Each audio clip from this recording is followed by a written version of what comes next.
Everyone, welcome back to my channel. আর তোমাদেরকে জানাই শুভ নববর্ষের অনেক অনেক প্রীতি ও শুভেচ্ছা। ভালো থেকো। আর আমি এখন এসেছি বাবার বাড়ি, তো কালকে তো আমি চলেই যাব ফারাক্কা।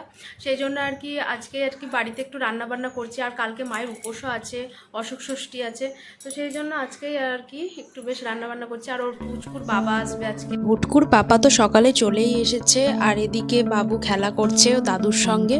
ফোন করলে জানো তো কথা বলবে না, আবার এদিকে দাদুর সঙ্গে খেলা করবে। পাপা এসেছে, এখন তো ভীষণ আনন্দ পাপাকে পেয়ে। আর এদিকে মা মাটনটা ধুয়ে নিচ্ছে। আজকে মাটন হবে আর হবে ফ্রাইড রাইস। আমি করব রান্নাটা, তো মা একটু রেডি করে দিচ্ছিল আর আমি একটু এদিকে রান্না বসিয়ে দিয়েছিলাম।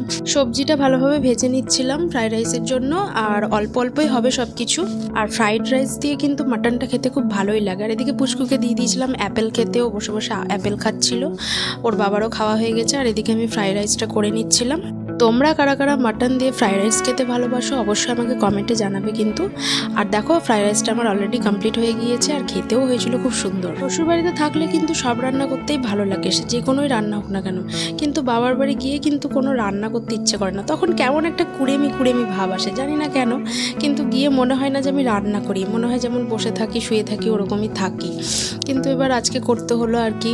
মা বললো আমি রেডি করে দিচ্ছি, কর। একসঙ্গে মা অত রান্না করতেও পারবে না। এদিকে রান্না করাও কমপ্লিট, আর দিয়ে দিয়েছিলাম ওর বাবাকে খেতে। ওকে আমি বলছিলাম যে জামাই ষষ্ঠীতে আসবে কিনা তার ঠিক নেই, কারণ ওর ব্যাংকে তখন ছুটি থাকে না।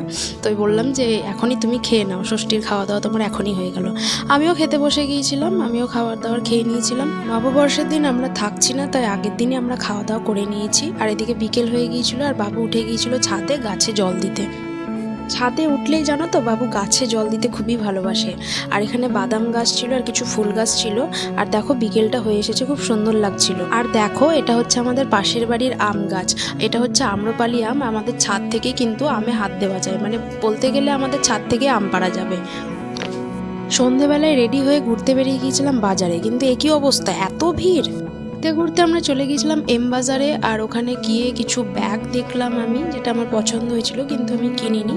অনেক কিছুই ছিল, বাচ্চাদেরও জিনিস ছিল দেখলাম।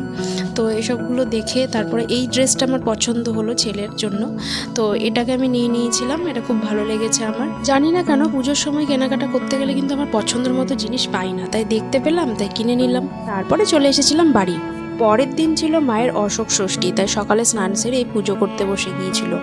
আর এদিকে আমিও স্নান টান সেরে লুচি ভাজতে লেগেছিলাম, কারণ মায়ের উপোস ছিল সেদিন, এমনিতেই ভাত টাত খাবে না সেদিন, আটার জিনিস খাবে। আর নববর্ষের দিন ছিল সেই দিন, তো সকালবেলায় ভাবলাম একটু লুচি আর ছোলার ডাল করি।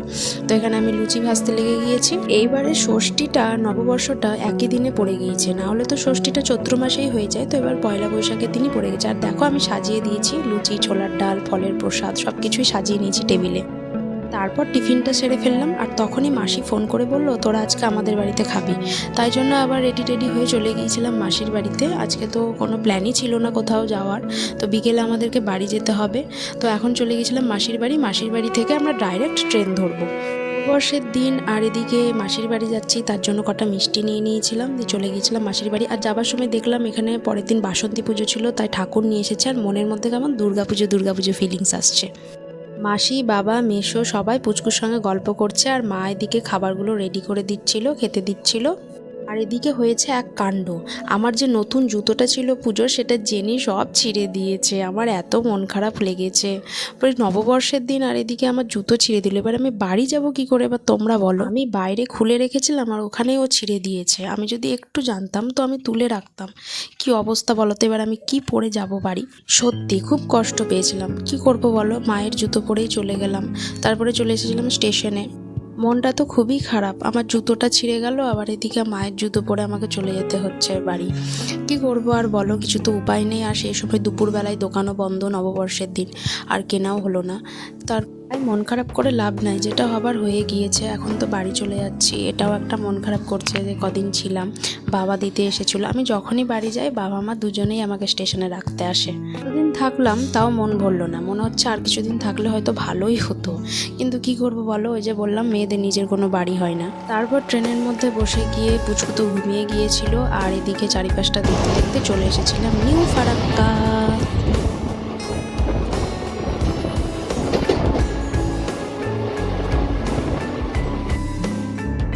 তারপর ফাইনালি আমরা চলে এসেছিলাম নিউ ফারাক্কা। আর সেদিন কিন্তু ট্রেনটা বেশ লেট করেনি, খুব ভালোই এসেছে। কিন্তু স্টেশনে প্রত্যেকবারই ওর দাদু নিতে আসে, কিন্তু এবার আসেনি, তাই পুচকু বারে বারে বলছে যে দাদু কোথায়, দাদু এলো না, এসব বলছিল। যাই হোক, তোমাদেরকে জানাই শুভ নববর্ষের প্রীতি ও শুভেচ্ছা। ভিডিওটা যদি ভালো লেগে থাকে অবশ্যই লাইক করে দিও আর আমার চ্যানেলটাকে সাবস্ক্রাইব করে দিও। দেখা হচ্ছে নেক্সট কোনো ভিডিও।